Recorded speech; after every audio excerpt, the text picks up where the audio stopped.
아니 왜 하나님께서 인간이 돼? 하나님이 정말 선하신 분이라는 건가?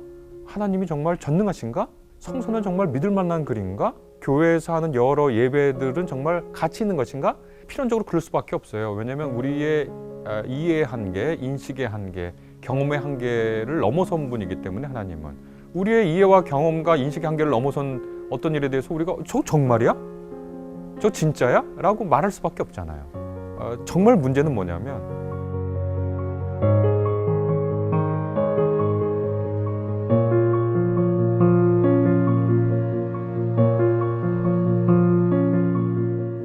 성서에 보면 믿음을 격려하고 또 의심을 꾸짖는 내용이 나옵니다.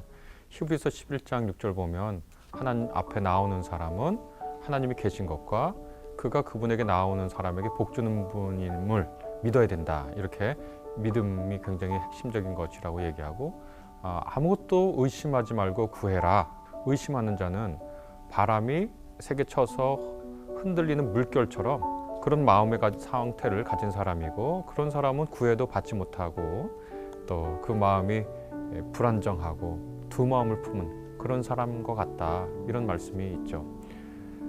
그 말씀대로 그 의심이라는 말을 헬라어에서 찾아보면 디스타조라는 두 마음, 두 생각, 두 마음과 두 생각이 있으니까 지체하게 되는 거죠. 머뭇거리고 더 이상 행동하지 못하는 그런 상태를 가리키는 동사가 바로 디스타조라는 동사고, 그러니까 의심의 반대말은 한 마음, 한 생각을 가지고 어떤 생각이 됐을 때 결연히 행하는 그런 것이 되겠죠. 그래서 이제 전체적으로 보면 믿음은 참 좋은 것이고 의심은 우리가 경계해야 할 것으로 나타나는 것이 성서에 이제 우리에게 권하는 바죠. 그런데 성서의 다른 한편을 찾아보면 의심을 하고 있는 것이 특별한 현상이 아니라 늘 우리 곁에 있는 현상으로 나옵니다. 마태복음서 28장 16절에서 17절에 있는 말씀인데요. 11제자가 예수님을 산에서 뵙고 경배를 하는데 그 중에 몇몇은 의심하는 사람이 있는 것으로 이렇게 번역을 했는데 사실 그렇게 번역하는 게 좀 이상하거든요.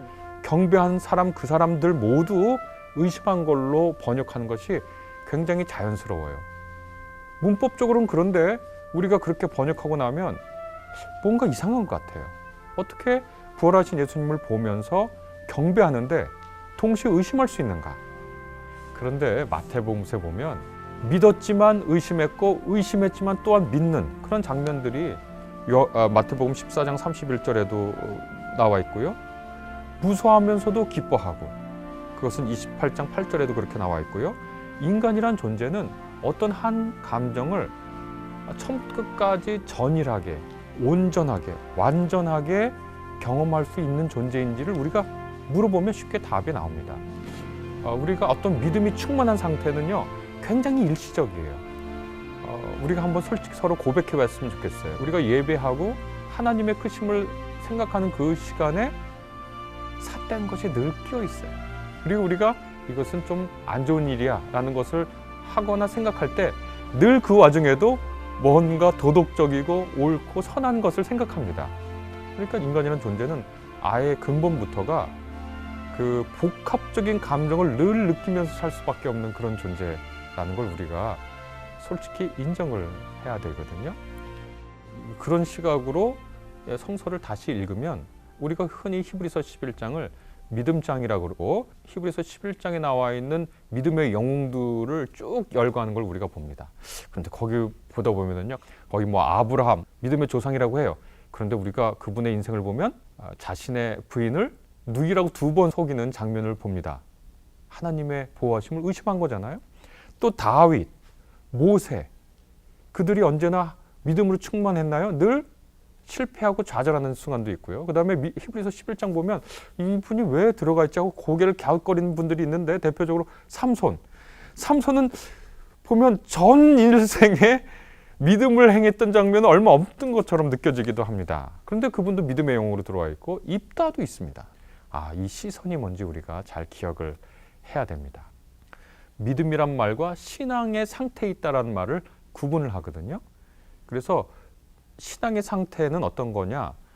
믿음과 의심이 동시에 있는 것이고 그것이 신앙 상태의 어떻게 보면 본질적인 상태라고 저는 얘기를 해요. 그래서 신앙 상태에 있는 의심이라는 것은 불가피하고 어떨 때는 필요하다라고 생각하는데요. 필연적으로 그럴 수밖에 없어요. 왜냐하면 우리의 이해의 한계, 인식의 한계, 경험의 한계를 넘어선 분이기 때문에 하나님은 또 하나님의 경륜은 역시 우리의 인식과 이해와 경험의 한계를 넘어섰기 때문에 우리의 이해와 경험과 인식의 한계를 넘어선 어떤 일에 대해서 우리가 저 정말이야? 저 진짜야? 라고 말할 수밖에 없잖아요. 그리고 그것이 의심의 형태로 나타난 거고 이해를 못하겠으니까 아니 왜 하나님께서 인간이 돼? 하나님이 정말 선하신 분이라는 건가? 하나님이 정말 전능하신가? 성서는 정말 믿을 만한 글인가? 교회에서 하는 여러 예배들은 정말 가치 있는 것인가? 이렇게 의심하는 것 자체가 만약에 믿음과 관련된 신앙과 관련된 항목들이라면 저는 그것은 굉장히 좋은 것이라고 오히려 생각을 해요. 왜냐하면 이 의심은 우리의 신앙 상태, 우리의 믿음을 오히려 깊게 해주거든요. 하나님이 우리를 사랑하신다는 말을 들었을 때는 그냥 그것이 무슨 뜻인지 잘 모르는데 의심의 단계를 거친 하나님은 정말 사랑하시는 분이야 라는 그 고백은 의심의 단계를 거치기 전에 그 고백보다 훨씬 더 깊고 풍요롭고 아름다운 고백의 형태거든요.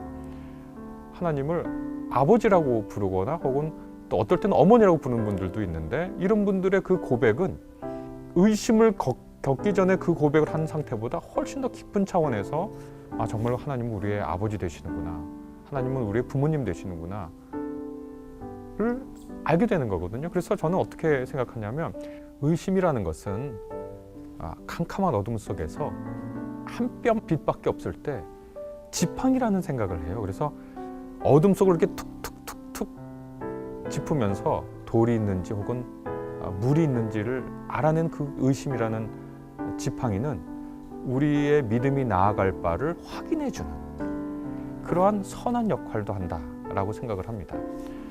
우리 하나님은 바보가 아닙니다. 우리 하나님은 옹졸한 분이 아닙니다. 그래서 우리가 의심한다고 우리를 곧바로 벌 주거나 우리에게 무서운 표정을 하고 계시지 않죠. 심지어 그것이 배교의 상황이라도 그런데요. 그것을 이제 잘 그려준 엔도 슈샤크가 쓴 침묵이라는 그 소설의 기치치로라고 하는 이 등장인물인데 이 인물은 예수님을 믿지만 조금이라도 이 신앙 때문에 어떤 위협 상황이 느껴지면 바로 배교를 해요. 그리고 나서 바로 돌아서 또 고통스럽게 회개를 하고 고민을 합니다. 내가 사실은 예수님을 그렇게 사랑하는데 작은 위협에도 굴복해버렸는가 하고 또 후회하고 회개하고 배교와 회개를 그냥 번갈아 가며 사는데 엔도 슈사크의 그 글을 읽어보면 믿고 배교를 반복하지만 그가 신앙의 상태에 있었다라는 것을 말하고 싶었다. 그렇게 이제 얘기하는데 저는 그것이 우리의 건강한 신앙을 매우 잘 포착한 소설의 한 대목이라고 생각합니다.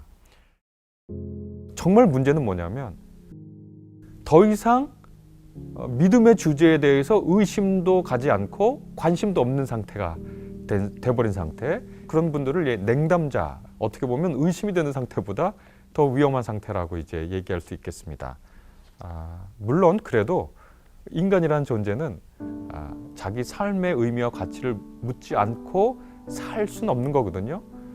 순간은 그럴 수 있어요. 어느 정도 기간 그럴 수 있어요. 그러나 인간이 처음부터 끝까지 아주 오랜 시간 동안 자기의 삶의 의미와 가치를 묻지 않고 진지함을 잃어버리고 살기는 정말 힘들어요.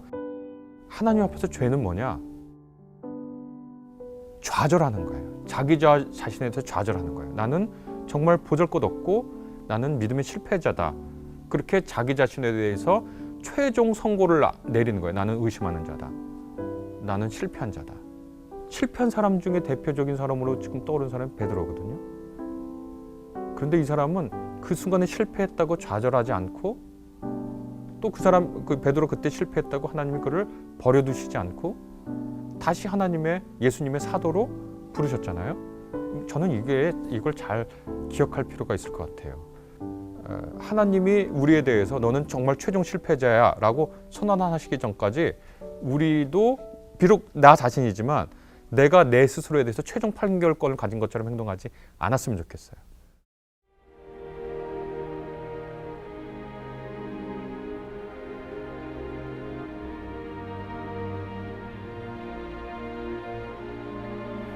우리가 아무 설명도 할 수 없어요. 설명할 수 없고 얘기할 수 있는 건 하나님께서 우리에게 그분으로 나타나신 사건을 기억하고 하나님이 계신 걸 아는 거지. 우리가 하나님이 부재한 거를 보고 또 하나님이 없다라고 어떤 분들은 얘기하지만 우리는 하나님께서 우리에게 나타나신 사건, 우리를 만나 주셨던 그 사건을 보고 믿고 경험하고 하나님 계신다. 그런데 이 하나님이 없는 듯한 사건에 대해서 우리는 뭐라고 말할 수 없는 거죠. 그것이 이제 우리에게 허용되는 의심입니다. 하나님이 부재한 것 같은 것. 근데 그거를 예수님께서는 겪으셨잖아요. 엘리 라마 사막다니, 나의 하나님 어찌 나를 버리십니까 하는 하나님 부재 시간을 예수님도 고스란히 겪으셨죠. 그래서 하나님은 우리를 의심하는 우리를 그렇게 타박하지 않으신다고요. 결단할 수밖에 없거든요. 믿음이라는 건 하나님이 계시고 경험하고 우리를 만나 주셨던 사건을 통해 하나님을 믿을 것인가, 아니면 하나님이 없는 듯한 사건을 마주하고 하나님의 전체를 부정할 것인가. 그래서 믿음이라는 말이 거기서 나오고 또 의심이라는 말이 거기서 나오고, 믿음과 의심 모두 신앙 상태에 있다. 만약에 하나님을 묻는 그 사건이라면.